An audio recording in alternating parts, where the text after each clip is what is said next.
So is attendance allowance counted as a fixed allowance? Okay, this one we'll deal with it later. Cyrus, please help me to take note of this particular question. Isn't it a total loss to a company if we employ a fresh employee who has yet to pass your probation and right after they take 3 months of sick or hospitalization leave due to some undisclosed sickness during the application or interview session? Okay. Alvin Wu actually raised a very important questions. You know, whether the declarations of health situation of a employee at the point of interview, meaning it is an employee who outright trying to take advantage of an employment.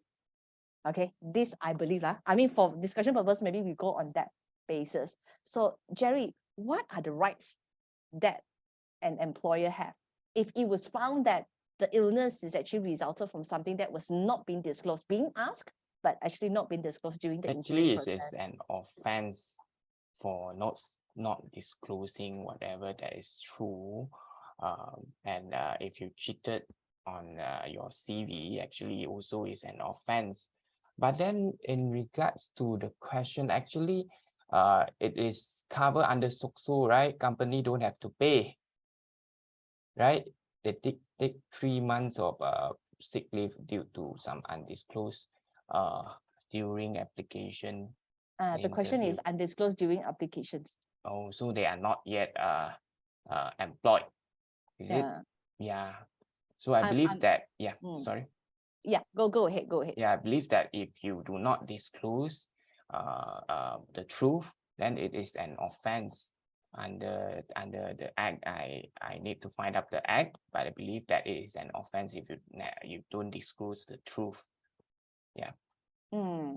So Alvin Wu, right? Let me see. Just now it just runs off again. At what time is it? Okay, which is at 10:49. So for Alvin, I guess, right, as an employer, even our interview form, how we actually carry out our interview and the process of screening, in addition to competency and experience of a person, whether a health check is required. I don't know, how much would that be? I also haven't think about that, but your question make me think now. Yeah, this kind of issue, because Jerry, sometimes it may not be illness, sometimes it may be a pregnancy, sometimes it may be a pregnancy, sometimes it can be a marital status that was actually not being disclosed. It's being asked, but it's not being filled in correctly. And then like actually you can request employee to carry out health check before employment. But then if a female employee fulfill the condition for under the maternity allowance, then as long as she fulfill, then she's entitled. So the entitlement, Jerry, but every entitlement kills an employer, no? Yeah, you are right. We have to stand It's hard, in the shoes of employer as well. Yeah, it is not that employer don't want to pay. I think all employers are more than happy to actually grant the employment, the entitlement.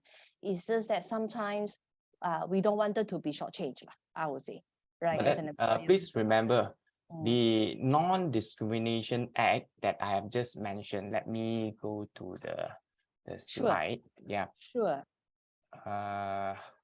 Prohibition of discrimination. Actually, I believe that this cover any form of discrimination, including female employee in respect of the pregnancy as well. So, but then the law is unclear whether this can be constitute as a form of discrimination, because you can choose whether to hire a pregnant woman, right? So this can be an discrimination, right? Yeah. So employee are not easy to become. So anyway, I think Alvin, the watertight process may actually at the point of disclosure, whether the non-disclosure or deliberate of non-disclosure it can be as simple, Jerry, it can be as simple as period pain that happen on a monthly basis. Mm. Right. Then every month there will be 2-3 days that's not working. So Mm. so those are questions that I guess we as an employer, we got to ask those questions, commonly asked medical questions at the very, very beginning. So it is our choice then as an employer to decide whether do we want to take on a staff of that nature. Yeah. And then of course there will be situation whereby we can accommodate, right? I mean, it's not an issue that that the lady wanted to have that problem. They can't help it, right? But then again, at the interview stage, I think that is when your decision is to be made. So that will be the part on this. Let me just see whether there is anything on the sick leave or whatever. Do employers' sick leave have to follow the section 60F based on the year? This is actually at 1053. Narulija, do employee sick leave have to follow based on the year, meaning calendar year, right? I believe that is what the question is. I believe this is the questions, meaning do the sick leave go by calendar year basis? I believe the answer is yes, right? Yeah. So Marcus, maybe you can look into those, right? Okay. So I think I have enough on this particular one. Let's go to the next slides, which I believe will be very interesting, which is slide number 11 for Jerry. Yeah. If there's any more questions, ladies and gentlemen, you just post it and then we will do our best to actually and answer those. Slide number 11 talk about flexible working arrangement. Just now I hear Jerry talked about the implication, which is the act does not specify what are the valid ground to refuse an application for flexi working arrangement. The amendments appear to interfere with the mutually agreed work arrangement. Yeah. This definitely is a concern. So with no clear specification on what FWA means and how to reply to your employee with valid ground, the definition of valid ground on refusing this foreign work arrangement, flexi work arrangement, what should an employer do now to manage this situation, knowing that not compliance with the act now, we're going to have a very big general penalty, right? Of what, 50,000? Yeah, that is very high. So maybe I first pass these practical questions to Marcus and then I'll come to Jerry. No problem. About the legality of it. Yeah. Okay, actually, the employment didn't mention the very ground, meaning of the very ground. But for our understanding, the very ground is mean the valid reason or the justification why I need to reject your application. For example, I give an example for the retail staff.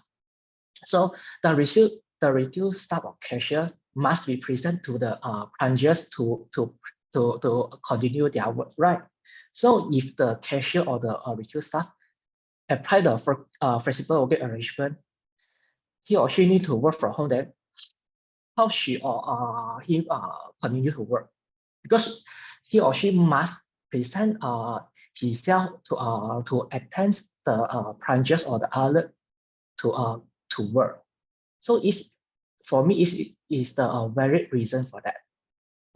So what is the reason you need to reject? So meaning for an employer to reject maybe the job scope. Yeah, is the job reason. scope. Yeah. Or Job scope is the reason. maybe for office account staff. My accounting system is stay alone, stored in the company. All documentation is also a physical hard copy, no soft copy. So I think the account staff also cannot work from home. So it will be the reject. This is a valid ground. Yeah. So so how do I what do I have to do now, right? Because in my employment in my company policy or in my staff handbook, right, I don't have this paragraph or sections that call flexible work arrangement. Yeah. So do I just ding dong, wait for the durian to drop a letter request coming from the staff, only I dealt with it? Or as an employer, what should I do today so that this, when it comes, both parties already know the rules, or rather that particular ground rules that we are going to work around. Okay, so the Employment Act don't mention any term and condition for the flexible working arrangement. So as an employer, we can set the policy by own. So we can set the policy which category of the staff can entitle this benefit this arrangement, or what is the SOP, the process flow, and the time and condition. Can you raise an example, like for example in Syarikat, ladies and gentlemen, for information, we ourselves are doing these amendments ourselves by inserting it into our staff handbook. Okay, we are in the midst of crafting it. So it is not straightforward, no. Why? Because in a professional firm like ours, right, definitely we have our back office staff, right? People who are doing finance, admin, operation, those receptionists, of course, you also have office boy running around sometimes. Even now we outsource that one already. Yeah, then you have your call sec team of people, then you have tax consultants, stuff like that. So for us, right, we do look into those, and then we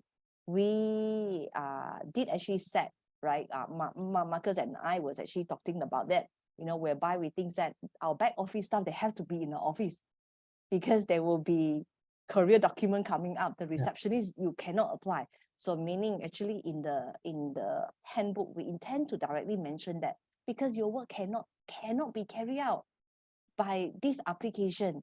So we set a ground rule, but there will be a sector of our staff whereby we allow an application, but we make it clear that we are not a work from home environment, right? But if there is a need arise for the application, there are certain category of people or certain grading of people, certain grade of people can do that. I know in the audience, there are some company secretary firm here. Imagine your junior staff, the person who handled the CTC work from home. How to work from home? Cannot work from home. The person had to be in the office, go through the file, photocopy, chop, and then pass for signing. Even Agnes Wong cannot be fully work from home, right? We will have, right, Jerry, correct or not? We will have to be sometimes certain degree of standby for CTC or document, and witnessing of certain things, signing off, etc. Right? So, but the crafting of it is something that you have to do now, if you have not done it. So, Jerry, as an employer, right? This is very messy, the flexible work from working environment, because to let even certain degree of that to happen in the organizations, right? The company need to go through digitization. For example, you are able to remote access to the company server. Not everyone is under cloud, right? Some will be still very traditional. So as an employer, can I just ignore this new amendment and stick to my old staff handbook and just put a statement to say in totality on my handbook, one-liner to say flexible work from home, I observe, but I don't allow? No. The answer is no, totally no. And it is an offense for not complying with the Employment Act. So I have pointed out in my slide, I think it's my last slide.